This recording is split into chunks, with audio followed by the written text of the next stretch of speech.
Hello, everybody. This is Megan, And this is Alana. and welcome to Tea Time Crimes.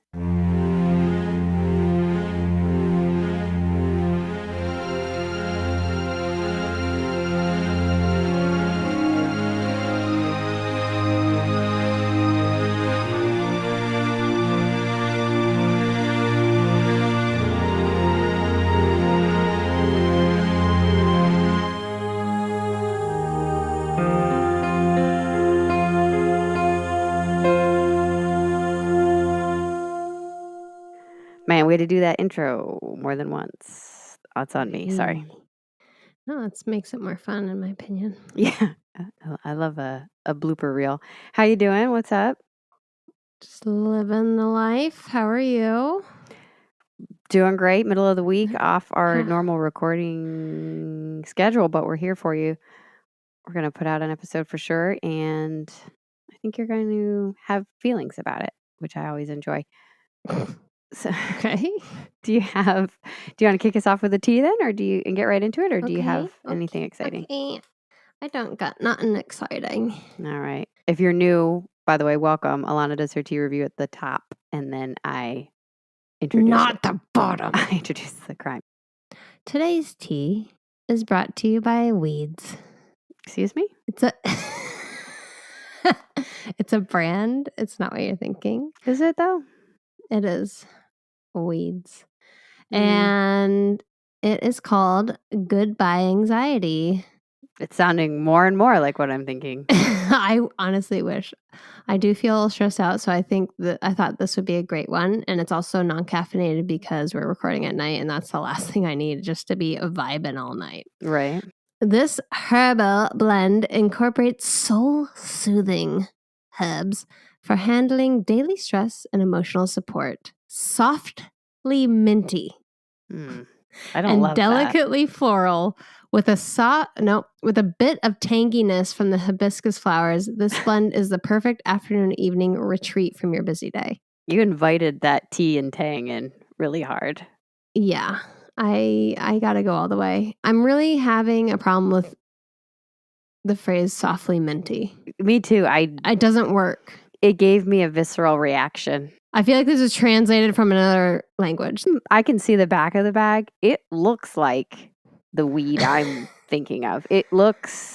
Or like you just went outside and picked some dandelions. Picked some grass. I mean, it has orange, hibiscus.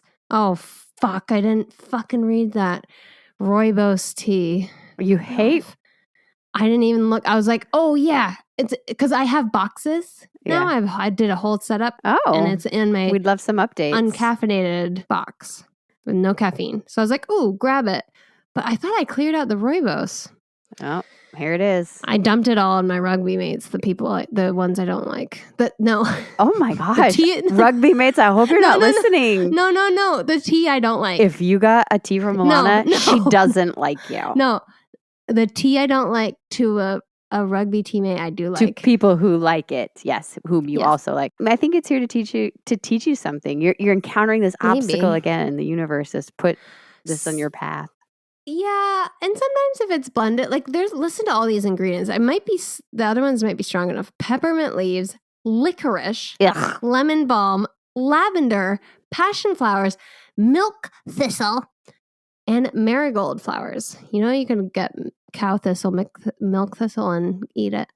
Cow thistle? But you have to boil it down first. You lost me at licorice. Okay, that's fair. But you know what I'm saying? There's a lot of strong ingredients here. Maybe it'll... You know what? Let's just unravel this mystery together. And it's really pretty. It's purple. It's purple, really. I would have thought it was the color of dirt because it looks like a bag of dirt from over here. Well, I guess it's the lavender doing it. All right, ready? That would be my guess. We're ready. It smells citrusy, grassy. So it's not far off. Yeah. Obviously no body. Immediate flavor, grass. And not the grass kind. Right. Freshly mowed. No, I think it's been not freshly mowed. Like it's been just sitting in the sun for a while. Like you just grabbed a clump of it, dirt and all. Mm-hmm. Yes. I'm getting some notes of citrus. One moment. Third sip. Mm-hmm. It's really just grass and dirt though. And like maybe if you let it sit there long enough, like if you're just like a cow and you like have a thought, but you're still chewing on the clod, like, oh, and then you can get a little bit of flowery citrus, but that's really it. I wouldn't have expected that So- from a tea called Weeds, but here we are. That's the brand. I'm going to give it a soily thumbs down. I was going to say Gosh. dirty thumbs down, but then that didn't work either. Well, soily isn't much better. Earthy thumbs down. No, I we're going with soiled now because all I can picture is a soiled diaper. Gross. Well, Don't say that. Thumbs down, said it. All right, sounds delish. Put that on my Well, list. Good luck for my stress. Is it relaxing you though? We'll see by the end of the episode. But by the bottom of the hour. Yeah, people don't say it that they don't use it the opposites for stuff. What do you mean? They only say the top. Yeah, top of the hour. Yeah, Nobody says the bottom of true. the hour. And my son always says, we say yesterday. He says yesternight, and I love it. Oh, And I don't that's ever nice. want to change it, but we don't say it. I wonder Yesternight. if we ever did. I don't know. Well, yesterday. I mean, it's a efficient way of talking. I guess. Instead of saying yesterday evening, you can save a syllable. Yesternight. Okay. Anyway, farther back than yesternight, on the evening of February 7th, 1898, William W. Place returned to his Brooklyn home from his Manhattan office. Swanky. He worked at London and Lancashire Insurance Company. And when he arrived, it's February, right? So the sun had set nearly 30 minutes before he got home. And he was surprised to find the front door locked and the house dark. All the curtains drawn, Place isn't hopping. He enters the house, and he's even more surprised to find the entire brownstone cloaked in darkness because, brownstones are kind of a deep house. So even all the way in the back, there's no lights on, nothing. Assuming that his wife, Martha, and his 18-year-old daughter, Ida, had maybe stepped out or got caught up doing something, he continues to walk into the house. Oh, God. And then he hears a noise on the second floor. Oh, no. So he calls out for his wife, Martha. Nothing. Martha? I don't think he sounded quite like that. In my head, he didn't. I mean, maybe. I was thinking more of like, Martha, but, whatever. Anyway, he yells it again. Did you want to take this one? Martha! Wow, it got worse. And this time, he hears the response of footsteps on the second floor. So he starts to walk back towards the front of the house where the staircase and the front door are. As he gets there, he's greeted in a split second with this vision of his wife, Martha, charging down the stairs, her silhouette backlit by a light she'd flicked on upstairs. And he's so shocked at the sight before him, before a word is even spoken, he's struck in the head with an axe. Whoa. He didn't even see it fully. He thinks he's been shot. Really? So he starts to run, and she continues to chase him and continues to attack him. What? Blood starts to pour down his face. He can't even see. Ew. And he runs for the door and starts yelling for help. Now, oh, no. Luckily, William's neighbor, Napoleon Thompson, we can pause for that name because it's awesome. He hears these strangled cries and yells, and eventually William's actually yelling, help, murder, police. He's yelling all the right adjectives or nouns. And so Mr. Thompson, right? Softly. No, that's an adverb. Yeah. Brutally. He's rightfully concerned that William is in danger because this is not the first disagreement that has happened at the Place home. So with Mr. Thompson's help, a police officer is located and they bring William kind of to safety. Mr. Thompson, Napoleon's solid. He goes and gets a doctor right away. A doctor arrives and starts administering first aid, and an ambulance is immediately sent for and transports William to St. Mary's Hospital. William is still alive. He's been struck several times in the head with the axe. Okay. Not long after, the police captain and detectives arrive at the scene. I mean, this is all happening, as fast as it can happen in the 1800s. Right. I'm pretty impressed. Well, I don't know the time. I don't know what fast means. Could be. Okay. Well, 2 he's got an minutes. ambulance and stuff. That's a plus. Yeah. Anyway, they arrive at 598 Hancock Street at the home of the Place. At the home of the Places? Anyway, the Place home. Oh. And upon entering the house, the men notice the undeniable smell of gas as soon as they enter, right? They're going in run. like to clear the scene to see what's up. As they move into the house, it gets stronger and stronger. On the second floor, the odor is so powerful that all 4 men feel weak and have to rush to the windows and throw them open to clear it out. What? In a back room, they find the source of the smell. 2 gas jets have been manipulated at an odd angle and then turned on full force. Oh my God, it's so dangerous. The bed is in complete disarray, and there's a mattress that's partially on the floor attempting to cover up the body of a woman. What? Her face completely covered by a pillow. The men call for medics, and they move the woman out from underneath the mattress, and they realize it's Martha. Okay, then his story's wrong. So they move her to a safe place. She's revived and slowly gains consciousness once the gas is cleared out of the room. So William's at the hospital fighting for his life. Martha is revived and then taken to the same hospital. And this is, again, all happening very quickly. As the police continue to search the house, they find that the back bedroom is also an absolute mess. Bedding's all over the room. Where's Ida? But the police notice feet sticking out from under a blanket. Oh no. As quickly as possible, the men start to dig through the pillows and the blankets, and they uncover the lifeless body of Ida Place. No. She had been covered in pillows with several burns on her throat and face, and she'd been dead for over 2 hours. What? Okay. Yeah. So, some stories not adding up at all. Yeah. So what happened, right? I don't think he was attacked. I think he killed everybody. Martha had been born in Millstone, New Jersey, and her father was a farmer. His name was Isaac Garrettson. Now, according to Martha, she was first married to a man with the last name Savcole, and the couple adopted a boy as a young child. But Martha's first husband passed away, and when she remarried William, she wanted her adopted son to come live with him, but William wouldn't allow it. She arranged for him to have an apprenticeship in Orange, New Jersey. Now, before you owe too hard, Martha's brother, Peter, tells reporters a slightly different story. He says that Martha and her first husband had a child. Not that they adopted one, but that they had a child. Okay. And the husband then left, not that he died. And after Martha's husband left, she asked her brother to take in her son, but he wasn't able to. So Martha gave up her son for adoption to a William Aschenbach. No, that can't be right. Aschenbach. That's better. Now, once the adoption was final, Martha immediately regretted it and became obsessed with the idea of getting her son back. Oof. And the New York Times further supports this story, saying that it's believed Martha had an infant son, her husband abandoned them, and Martha had been forced to place him first in an orphanage and had to pay for him to stay there while she worked. Mm-hmm.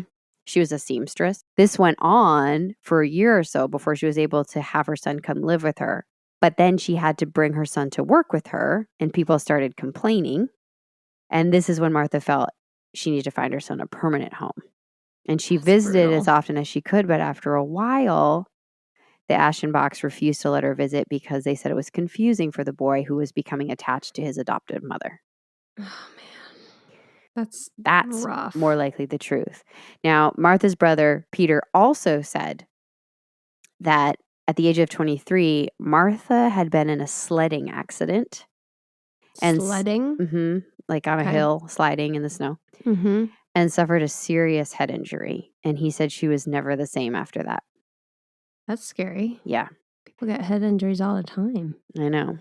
Now, William had also been married before he met Martha to a woman named Laura Turner. From what I could find, the couple had 5 children, but only Ida survived to adulthood. Oh my God. I know. William Herbert passed away around age 1, Hattie at age 3, Edith age 8, and Florence was less than a year. I could not find how the children passed. Brutal. I know. But 2 of them passed the same year, so I have to assume there was an illness. Now, there's a lot of back and forth about how old Ida is. In some sources, she's 17 all the way up to 20. I went with 18 because that's the one I saw the most. Oh, okay. She's way older. She's 18 at the time of her death, but I believe she was alive when 2 of the siblings passed away and had not yet been born when the first 2 passed away. Okay. But for sure, in 1892, when Ida was around the age of 12, again, that's give or take, her mother, Laura, passed away. So for over a year, William was a single father, and then he met Martha. He hired her to work as a housekeeper at the house, and she was incredibly kind to Ida.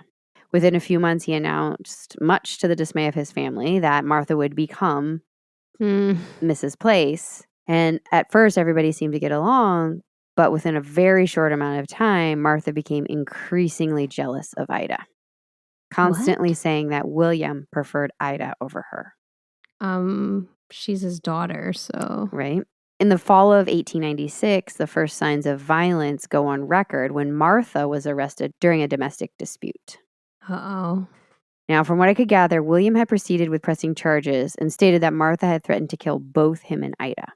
However, some sources say the event caused such a public stir that William failed to show up in court because he was embarrassed and it was dismissed. Oh. And then others say that the couple reconciled, which does not sound good, though. It does not sound good. And this is something, there's such a stigma for men in abusive relationships. Yeah. Right? Yep. It's not. It's embarrassing. It's embarrassing. And I feel like we've finally gotten to a point where women being abused in a relationship is starting to be acknowledged in different avenues, but hasn't quite caught up the other way around. Yeah. Man, this is why dating is important. Like, maybe get to know each other a little bit more. You can't really date in the 1800s. I know. So from what I mean, maybe you can, but I'm not seeing it. Like, no. First off, there's nothing to do. Second, you're busy. You're not working allowed, though. all the time. And there's like the proprietary standards where it's just like, you cannot, all the chaperoning and like stuff like that. It's crazy. I wonder if it's different if you're older, because these would have been full adults who had been married before, and there's no purity to preserve at this point because they've had children. But I wonder, like, what do you do? Like, sit and talk in a parlor. Don't show me your ankles. Let's see how this goes. Anyway, back to the day of the murder. So during all of this horror, a young man approached the door wanting to know if Ida was okay once he saw all of the people and police and ambulance. The police tried to send him away, but he was so visibly distraught that one of the detectives allowed him to come inside to break the news to him in private that Ida had been murdered, or at least was dead. Now, 20-year-old Edward Scheidecker said he was engaged to Ida, and he broke down upon hearing the news. The Brooklyn Citizen reported his reaction as this, quote, "I am satisfied that this whole trouble emanates from the fact that Mrs. Place was insanely jealous of her husband's attentions to Ida, but they were simply the affections of a father to his daughter. I remember that on one occasion when I called, I found Mr. Place and Ida in the parlor. They were singing together and playing the piano. Mrs. Place came in and said to me, 'Eddie, you fool, why do you waste your time on Ida? Don't you see that she only loves her father? Why, he'd marry her if he'd only dare.' And this was apparently all said in a loud voice to ensure that they overheard it and absolutely killed the moment. So that's his take on it. Now, a crowd gathered outside the Place home the next day, absolutely horrified with what had occurred just hours before, and they morbidly watched as basins of dirty water were dumped in the snow, dyeing it crimson, because they had to clean up the entire entryway where William had been attacked. Jesus. He was not lying.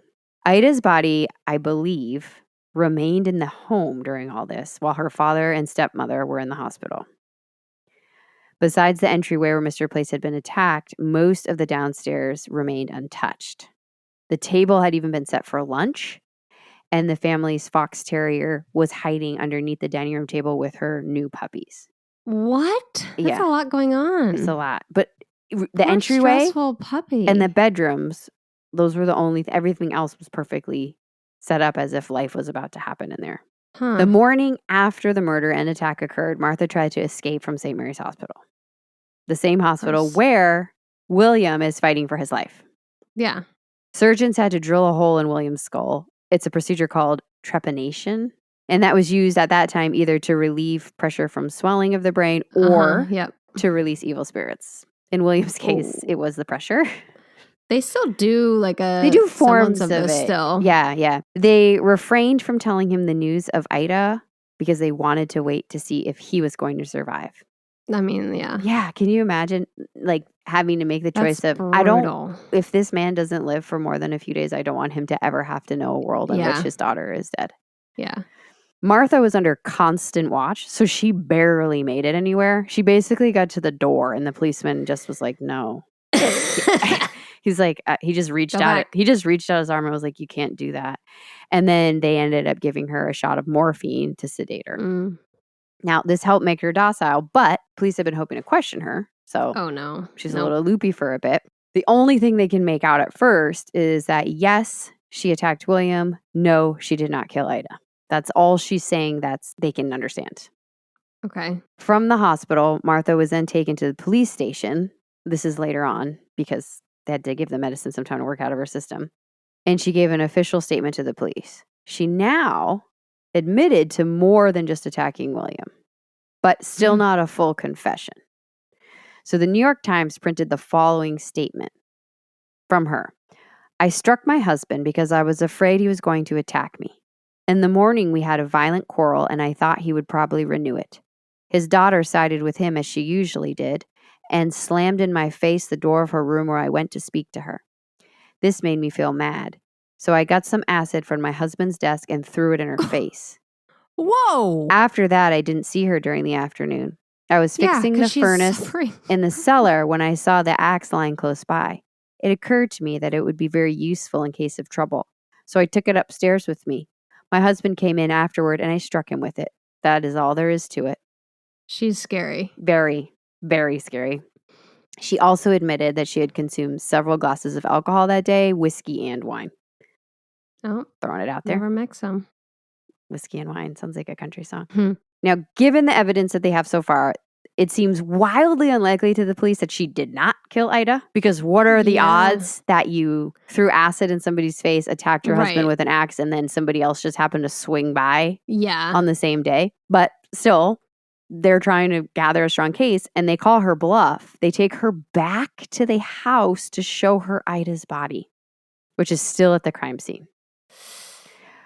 Martha shut her eyes and would not look at Ida, and eventually broke down into hysterics and had to be taken out. She then returned to the station and gave another statement, which I could not find. Dang it. And Martha was officially charged with murder, felonious assault, and attempted suicide. So after she had attacked William, she went upstairs and turned the gas on.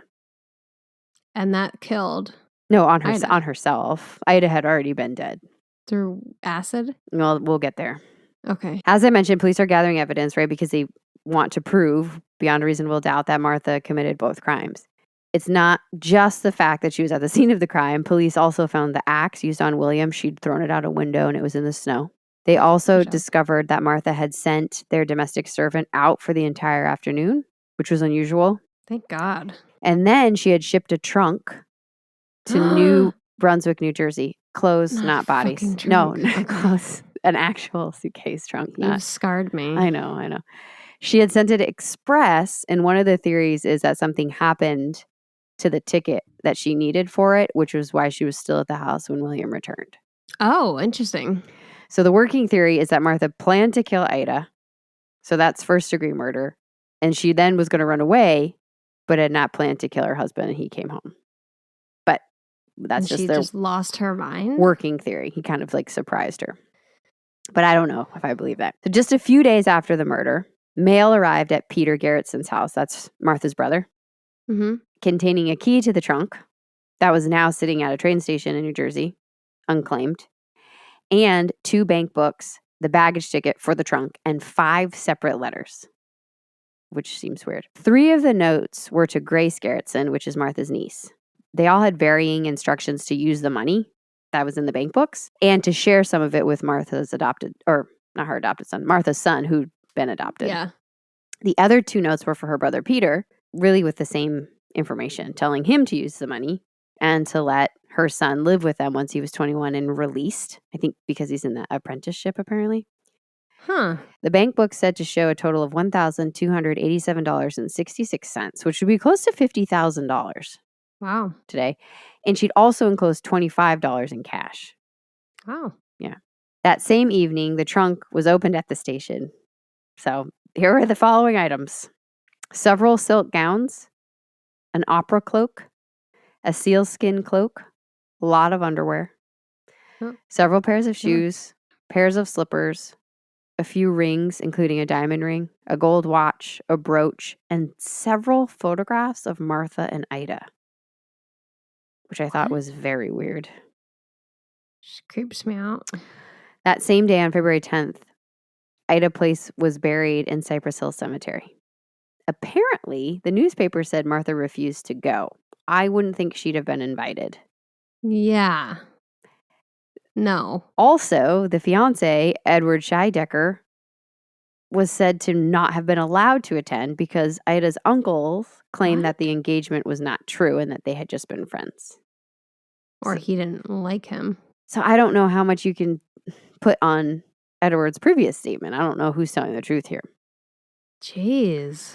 By Sunday, Martha breaks down in jail. In the middle of church service, in prison, she starts sobbing and she can't stop. From then on, her cries and moans were said to be heard throughout the jail, and she kept begging to see her husband. What? I'm going to go out on a limb here and say he's not interested in seeing you. No, ma'am. He is currently still alive and expected to survive at that point. Okay.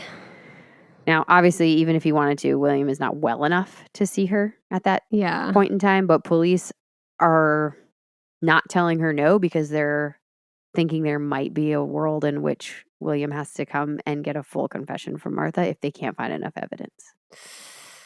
By the end of February, a coroner's inquest was held and ruled Ida had died from asphyxiation or a brain injury, and they couldn't say for sure. So he strangled her or smothered her in a pillow. Yeah. The trial did not start until July 5th of 1898. Martha wore a black dress and a matching sailor hat. I don't know what a sailor hat is, but sounds great. Seems like not appropriate, but I'm assuming it was. The Times-Union wrote the following description. She is very tall and thin, almost emaciation. Is that right? Emaciated? No, it says emaciation. Anyway, newspaper writers. Yeah. She dresses well and entirely in black and conducts herself with calmness and a certain dignity. She's a very stern-looking woman, if you catch a picture. Martha had pleaded not guilty at her arraignment, and it was anticipated that her defense would be an insanity plea. Her family had retained Howard McSherry to defend her. Okay. So the opening arguments kick off on the 6th with the prosecution painting a picture of an incredibly volatile situation that had been brewing for years. Does not sound good. They claimed that at first Martha had been affectionate to Ida, but as time passed, and not a lot of it, she seemed to hate her, rarely speaking to her, forbidding the servants to converse with Ida. What? And becoming angry at William if he spoke too much to her. Why would William allow this? I know. Again, in those days, you're like, what just happened? Now you're here. Yeah. Ugh. We should have dated. The morning of the murder, Martha had become furious at Ida when she sided with her father yet again. And this is all the prosecution's layout, okay? In a family dispute over money. That's what they were fighting over. After William left, Ida came downstairs from her room, dressed in clothes to go for a bike ride. Ida was a very good cyclist and something she did often. Friends had said Martha confronted Ida, and according to Martha herself, in one of her previous statements, she said, "What are you making this trouble about?" And Ida responded, "It is you who is making trouble." At that, Martha went and threw acid in Ida's face. Some say she had it in her hand. Some say she went and got it. That's insane. And then Ida slammed the door in her face. The idea being acid on her skin? Yes, on her face. It sounds so painful. Martha will also add in her statement that the fight that morning led to William hitting her. But I don't know if it's true. There's no proof of that. The only thing on record is that Martha had been violent in the past. Are they all connected? Like, is William around when Martha's throwing acid in her face? No, William had left already. Because I would hit. Then you would, protect right? My baby. The servant in the home testified to hearing screams from Ida's room in the morning. The implication being that Ida was most likely in agony from the acid, and then Martha suffocated her in some manner. But then Martha came down and sent the servant home for the day. The prosecution noted that Ida would have been blinded by the acid right away. And in that state, they believe Martha suffocated her for several minutes. God. Yeah. So Just it would have lost been her awful. mind. Yeah. She couldn't see. Yeah. It'd be really scary. Very scary. Martha made preparations to leave after this, according to the prosecution, but her husband came home before those plans could happen, and she attacked him. And then, thinking she had killed her entire family, Martha proceeded to attempt to take her own life. That's the theory they're painting with some of Martha's own words peppered in. The trial had the witnesses you might expect. Napoleon, our buddy, the neighbor who helped William, he testified to what he saw that day. The detectives at the scene, those who took Martha's statement down at the station. But early on in the trial, William Place took the stand himself. The Times-Union described William as, quote, medium-sized with well-curled hair and mustache, and his face bears the scars of the axe wounds inflicted on him by his wife. So it's February to July? Mm-hmm. That's the time between? Mm-hmm. Yep. Okay. William explained how he had met Martha, which we know, and that leading up to the marriage, she had been employed for him. He must be in shambles. She had been incredibly kind and affectionate towards Ida. That's really probably why he married her. Yeah. Shortly after their wedding in the fall of 1894, trouble started between Martha and Ida. According to William, Martha seemed to dislike Ida and barely spoke to her. When she did, it would only be to give Ida tasks to do around the house, even though they had servants, and then Martha would criticize how she'd done them. If William spoke to his own daughter at dinner, Martha would get up and leave the table. Goodbye. Yeah, I know. Get out.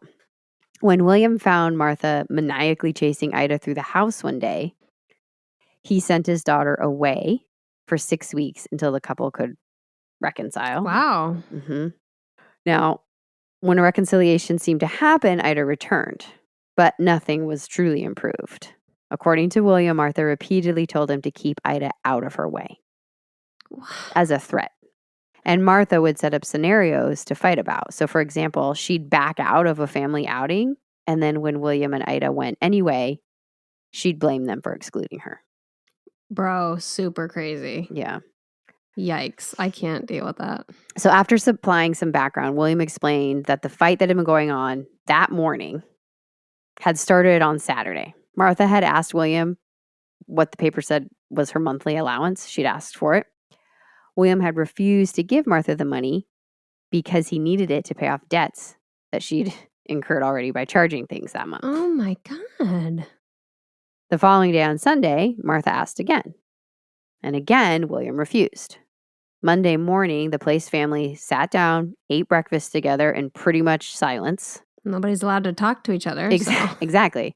William left for work. Martha asked one more time and said, if you don't give it to me, I will make it cost you 10 times more. Now, as William repeated this in court, he started to cry. It's so sad. And he then said, I didn't know what she meant then, but I since found out. This man has lost every single one of his children. Ugh. Oh, man. So William denied hitting Martha at any point during this argument. He finished his testimony by recounting his return home and being violently attacked with an axe multiple times. Cannot imagine that either. The defense inquired about Martha's health. They cross-examined William, and he did admit that Martha had moments where she became hysterical and she would become ill, was the phrase that he used.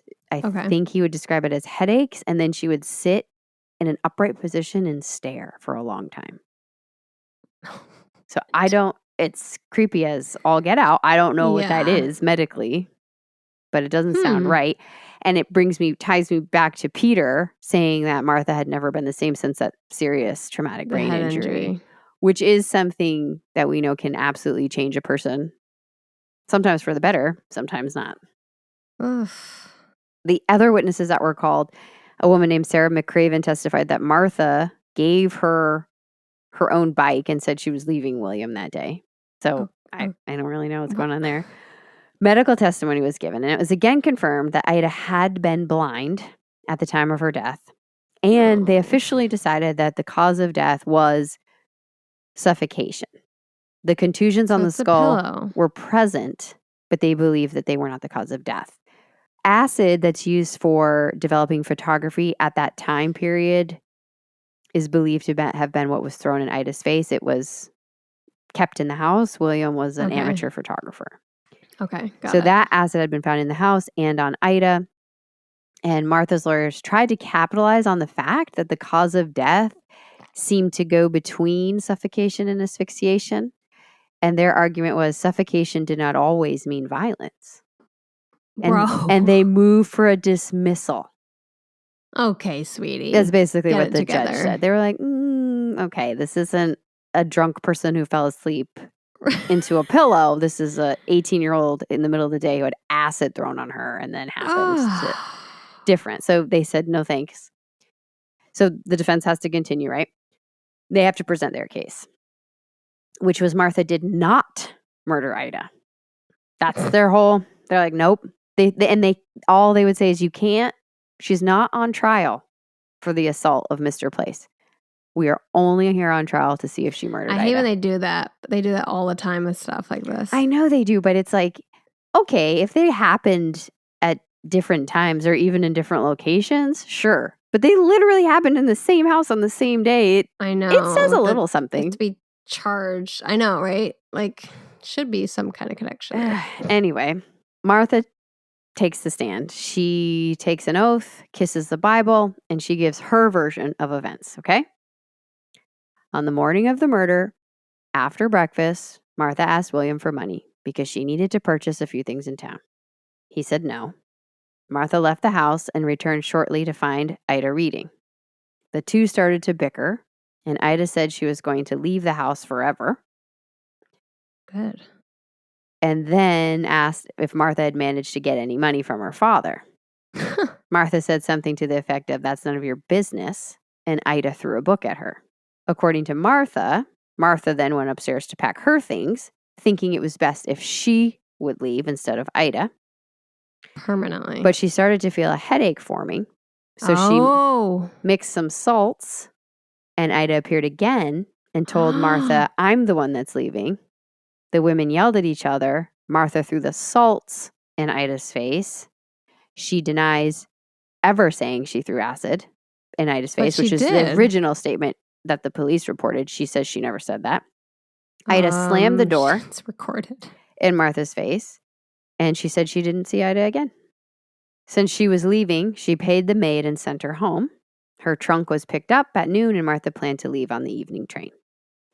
When asked if she'd killed Ida, Martha replied, no, it was news to me when I heard of it. Mrs. Place made plans to go to New Jersey and leave William for good. She fed the dogs and sat down to rest. And then he came home. Isn't the dog just give birth? Yeah. I just feel really stressed about the dog too. I knew you would. You're like, I know. I mean, like, horrible things have happened, but have the dogs been adopted? It probably, think how stressed out it was. I know. Do you think the birth started because of the violence? No. No.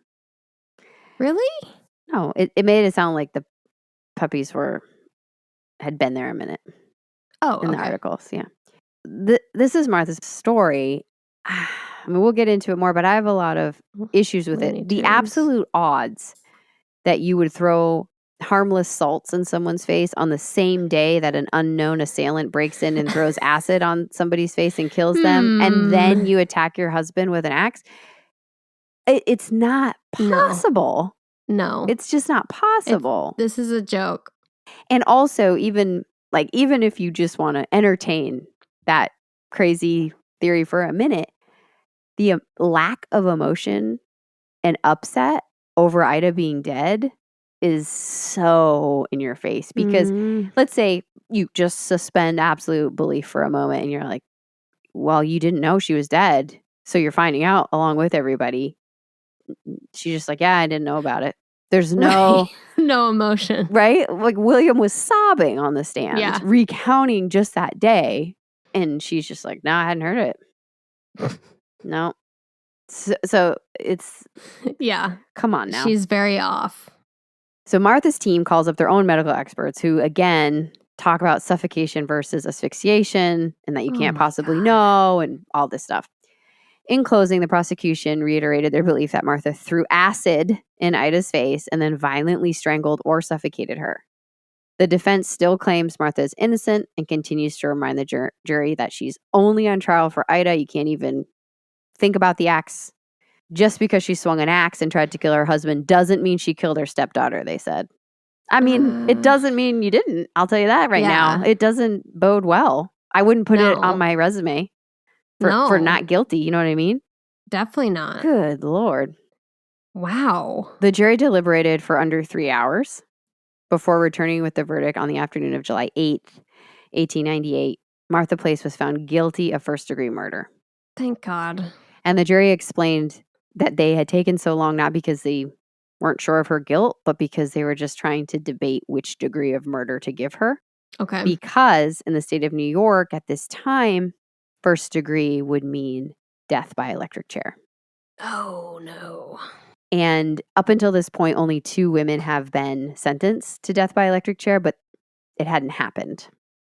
Oh. So one was Lizzie Halliday, which we covered. Yep. Remember her? We sure did. Her meanness. She got sent to an asylum. And then another was a woman named Maria Barbella who was going through the process of appeal. You all right? Is that Sarah Winchester? Sarah. It's nice to see you. Could you play the organ later? So it was a big weight on the jury's shoulders, right? It. But they still went through with it. They went through with it. Martha remained stoic until she was back in her cell. And there she was reported to break down. Okay. Now, the prison was afraid she might turn to self-harm, so she was stripped of any possible weapon, including hairpins, and she was watched by 2 female matrons at all times. Okay.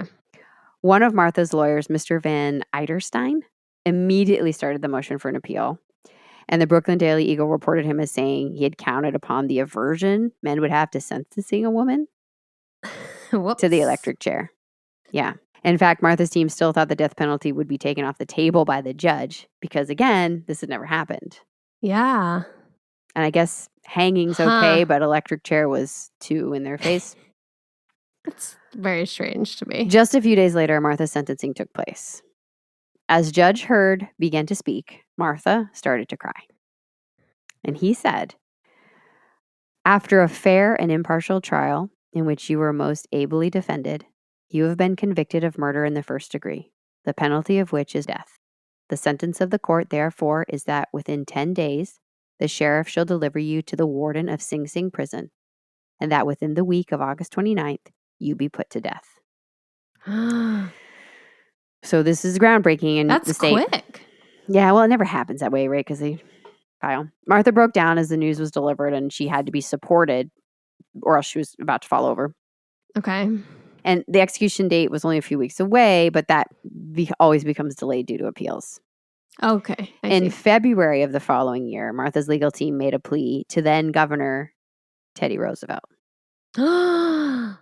This is their last chance. They're appealing to the governor, right? You can get a pardon, life sentence, all this stuff. Wow. Roosevelt refused a pardon, but did allow for Martha to be examined at Sing Sing to determine if she was mentally sound. Dr. Dana and Dr. Polk reported back to Governor Roosevelt that they both deemed Martha sane.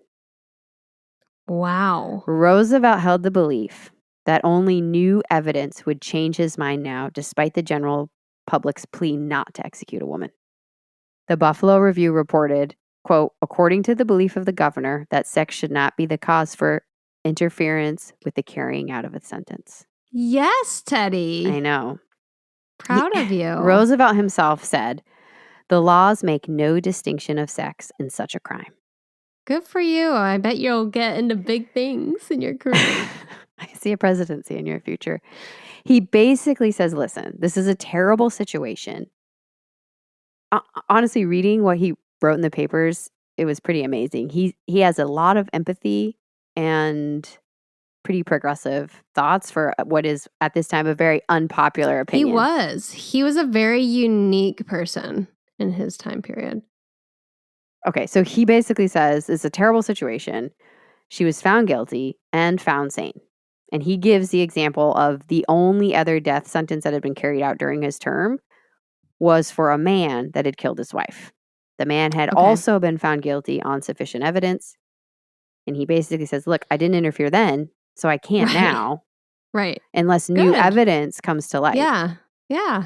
The Buffalo Courier paraphrases the rest of Roosevelt's statement to say, quote, he also said that a governor who would pardon a murderer because of her sex would thereby run the risk of making weak-minded women of vicious inclinations think that with impunity they could commit murder in this state. Okay, you really need the weak-minded part. Well, weak-minded and I think weak morality. Oh, I think is what they meant. And that's not Teddy saying it. We're on a first name basis. Since her sentence, Martha had been well behaved at the prison. But she didn't eat or sleep. And she basically just sewed all day. And then she would rest quietly during the night, but not necessarily sleep. Knowing that a pardon from the governor had been her last chance, Martha accepted her fate and told the warden, I will be ready. I will put my trust in God.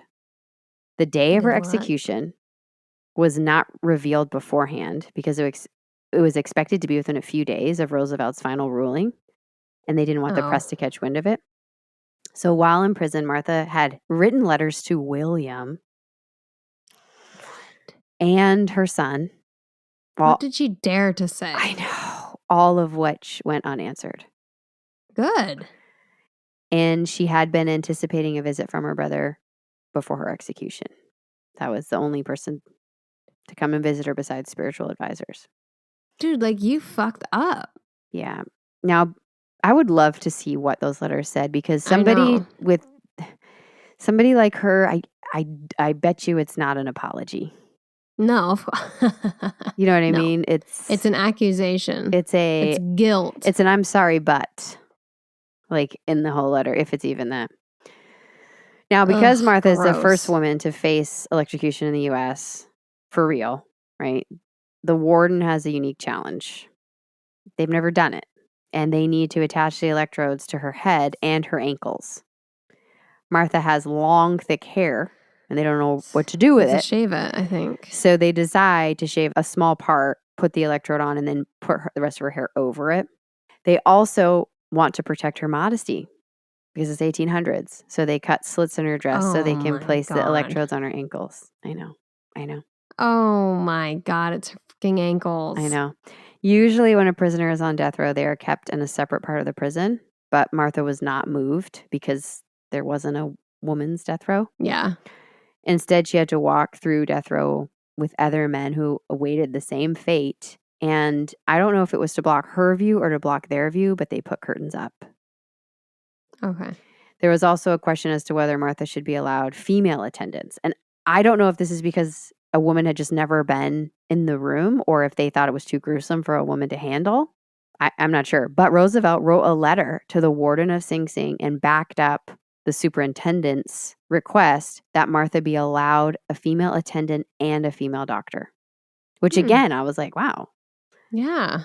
He further wanted to be sure that the people Martha had asked to be there would be present, her legal team and her spiritual advisors.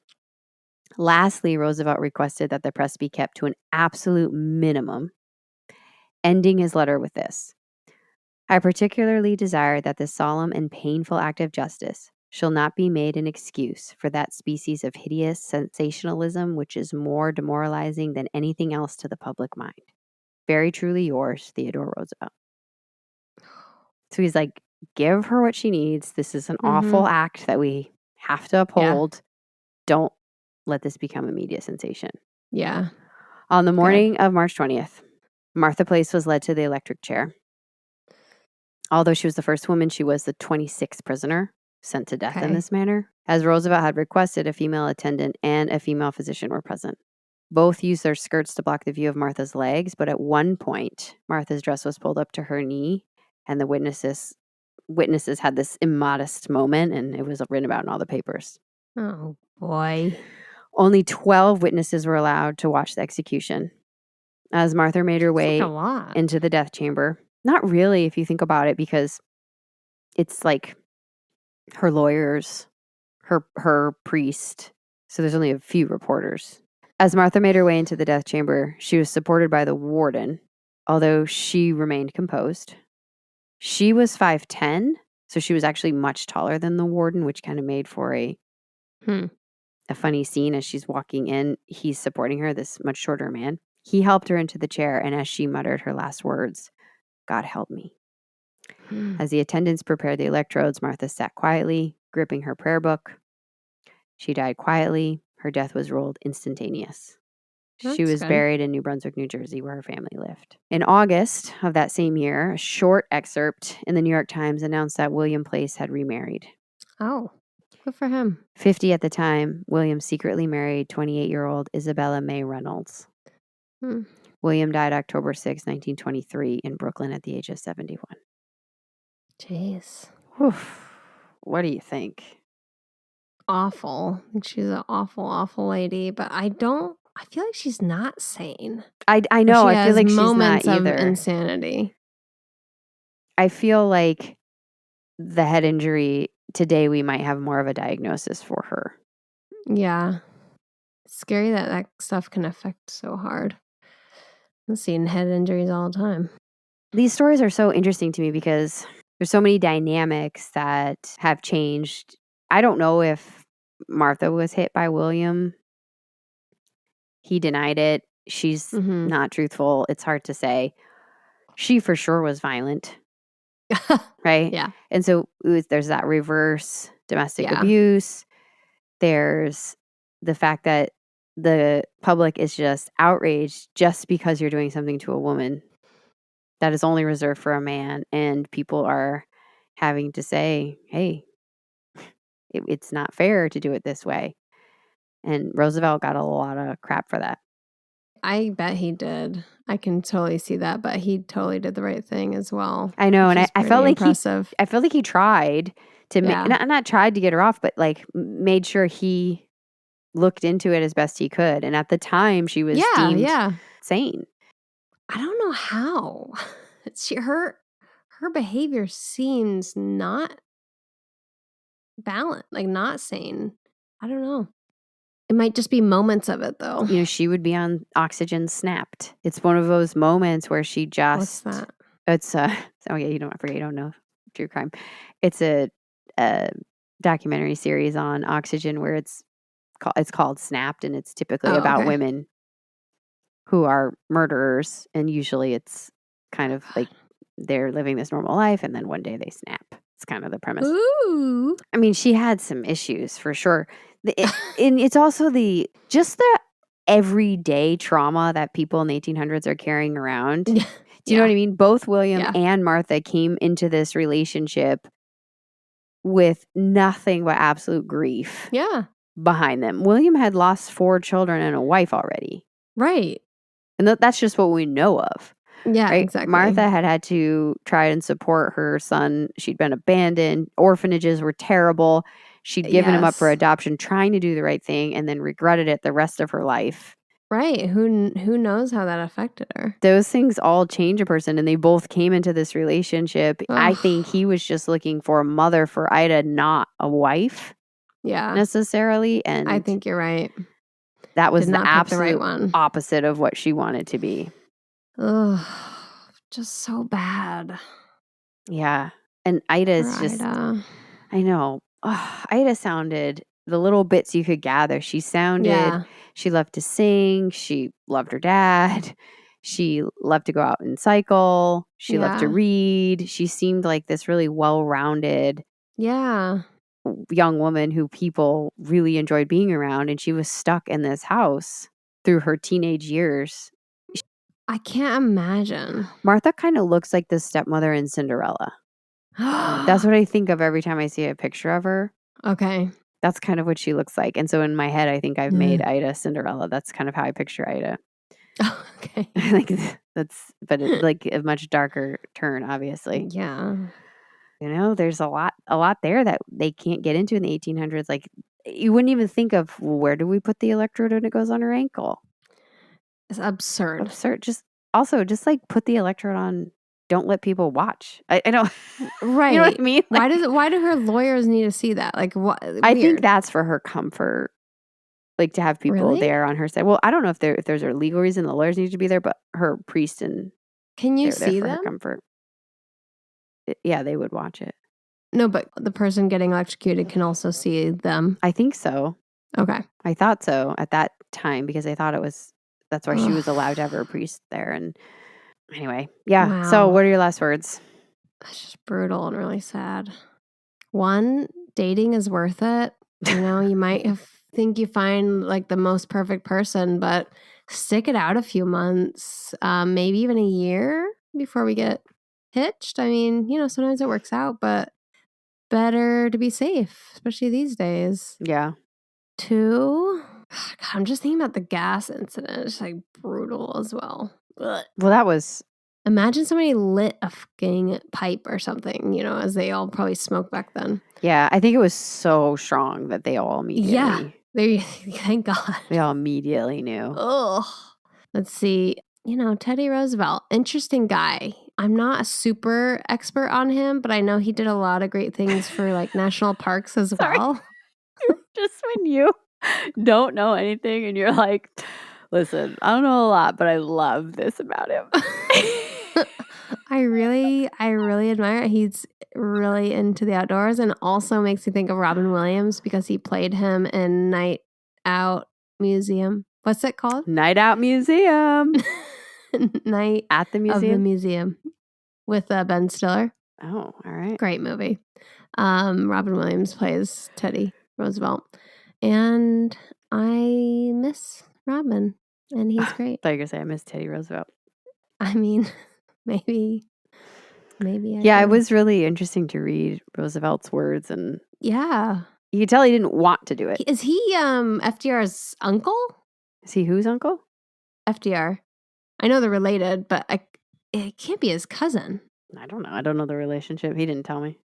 I thought you were on a first name basis. We are on a first name basis, but I don't. Gotta ask about his not ancestor. What's the one that comes after you? Descendants. Yeah. I first thought they were cousins, but if he was doing this in the 1880s, 90s, and FDR was president during the 40s. Anyways, doesn't matter. I think they're distant. Where my brain I think goes. they're distant cousins. Oh, okay. So Gotcha. Super on topic. Both very successful. Yeah. All right. Cool. Well, who should listen? God, now I'm thinking about Eleanor Roosevelt, and then it ties to Georgia Tann. One of our, like my brain just jumped. Okay, pulling it back. Who should listen? New Yorkers, Brooklyn, people from New Jersey. Let's see, who else? People who are on the market and looking for a special partner and have a more special dynamic that you need to serve. Like if you have people at home, everybody has to get along, not just you guys. And so be extra careful. Let's think what else. I guess psychiatrists, like just make sure you're really doing the insanity check well. And, you know, people who have better techniques for relieving brain pressure, keep going for it. It's important work. Yeah. Psychoanalysts and neurologists, you guys are making great strides. Also, people truly. Think about if you, because we're looking back in 1800s, think if it was reversed and they were reading about Tinder right now. Could you imagine? I don't know if they could process it right away. I mean, we are talking about a woman who's about to die and we're worried about her ankle bone showing. It would blow their minds. That's what I'm saying. I don't even know how you can explain it. I mean, how would you even explain it? You have to explain a phone first. Well, yeah. You have to be like, you hold this thing where you can see pictures. I wonder if they had any form of speed dating. Like, I feel like they had that in the 50s, but you think they went to like a picnic and just went in a circle? They went to the hall and they had an event. Meet singles in your area. It was probably at the church. Like you're right. And it was probably very far apart. Yeah. There were no ankles. What's your name? Yeah, no ankles. Thick socks. Absolutely. Just in case. Turtlenecks.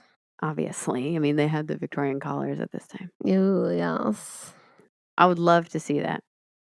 I think that's a whole TV show, just someone from the 1800s trying to date. Good luck. I'm at the bottom of my tea at the bottom of Oh, the are hour. you chill? I'm chill. I'm definitely feeling less stressed than the start. I'm chill.